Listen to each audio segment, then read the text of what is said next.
What's up guys, it's Jacob Brewitt, welcome back to the channel, and today I'm going to finally review and do a little demo of the bass I got, which is the Harley Benton HBZ-2005 Deluxe Edition and all that stuff. This bass right here.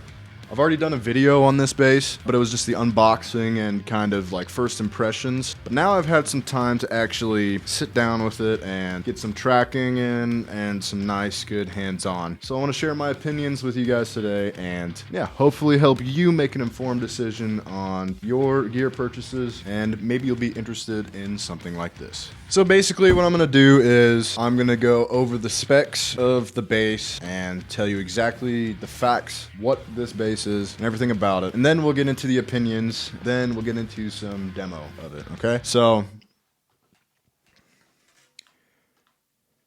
yeah, I'm gonna start showing some B-roll, some nice close-ups of this baby, and you guys will be listening to me talk about this bass. Let's get into it. So let's go ahead and talk about the specs of this bass. I'm gonna be reading this off of the Thomann website, which is the website that I got the bass from. Yeah, let's just go ahead and jump in. It's a 7-piece neck through body construction. The neck is comprised of mahogany, maple, and NATO wood. The sides, the wings, are a wood called Ovenkal. I've never heard of that before. Kind of interesting. The fretboard is made out of black walnut. The inlays are oval mother of pearl inserts. This bass has 24 frets. The nut width is 45 millimeters. The scale length is 864 millimeters or 34 inches. The pickups just says 2 ceramic bar single coils. Not really sure if there's a brand or if it's just some cheap pickups. They seem to sound fine. Active sound control, so this is an active bass, and it has a bass and treble knob which acts as a cut or boost depending on which way you turn it. Does require a 9-volt battery, obviously because it's active. Black hardware, die-cast machine heads. Cutting some corners on the cost here, but everything seems to be fine. For the bridge, on the website it just says bridge with 16 millimeter string space. Interesting. There's no style of bridge specified. Obviously no branding, but the bridge seems to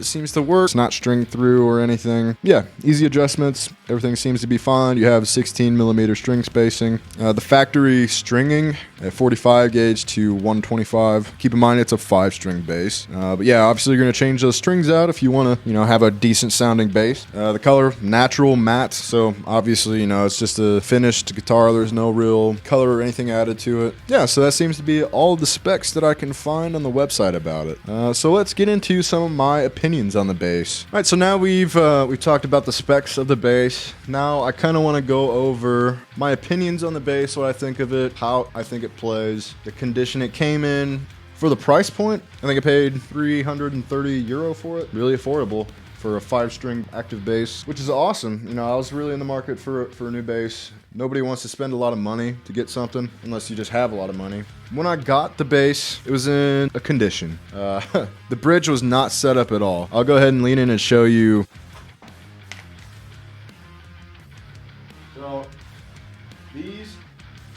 So those screws, they were all completely drilled in. Essentially, all of these saddles were at the highest elevation that they could possibly be. So the bass kind of played like junk. The action was super high. Not very fun to play on. But yeah, I just took a little bit of setup, did that easy peasy. And now it plays a lot better. And it plays pretty nice, actually. I know I said this in the last video. This is my biggest gripe about this bass, is this bridge. The way the body shape is, it kind of has this roll off here. It's asymmetrical. But because of that, the corner of this bridge here kind of protrudes a little bit, and it's sharp. Like it's really sharp. If you were to be playing like this and you scrape your arm against it, it could cut you. It really could.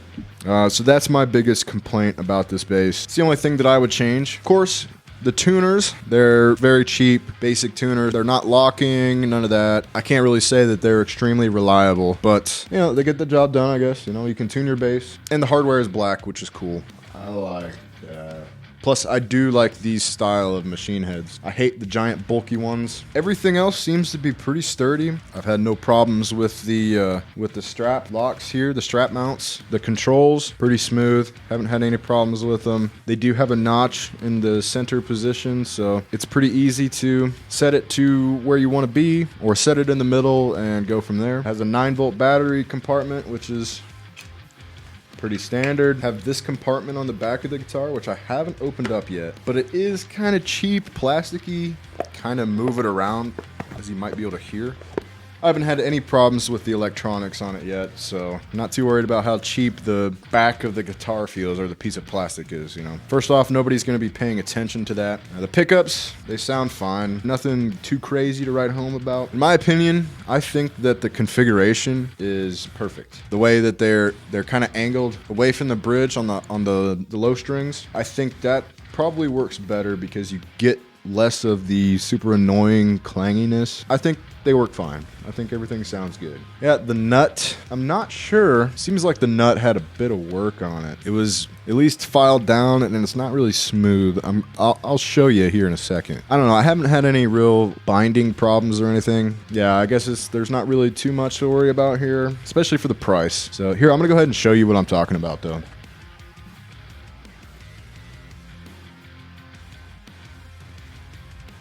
Yeah, I don't know if you can see that or not, but it looked like they finished the nut and then just took it to some sandpaper and then slapped it on, you know. Seems to have some, you know, some scratches and stuff on it, and I'm not 100% sure what the material is. But, you know, like I said, there's been no problems with binding or anything like that. We're good to go. As far as the neck goes, I actually really like the neck. So for being a 5-string, the string spacing is not too crazy. The neck width, not like you're playing an 11-string guitar or something. It's not too wide or anything. The neck gets thinner as you go up the fretboard. You know, with down here at the first frets, the neck is a little chunky, but it seems nice. You know, my thumb rests on the back pretty nice. Yeah, I actually kind of like the neck profile on this bass. Moving on to the fretwork. If I run my fingers along it like this, smooth.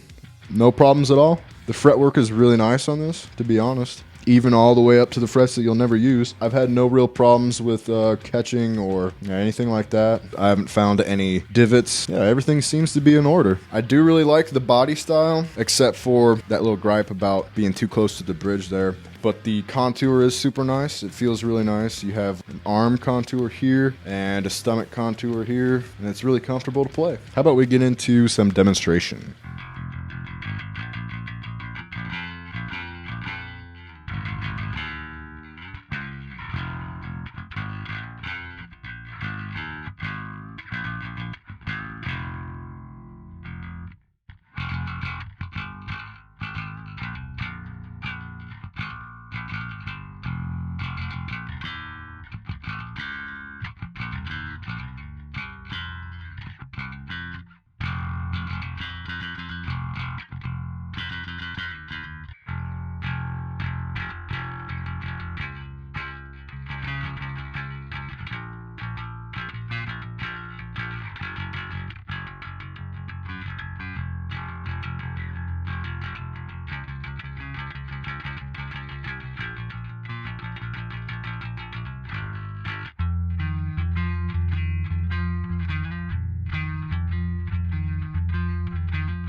So I hope you guys enjoyed the video.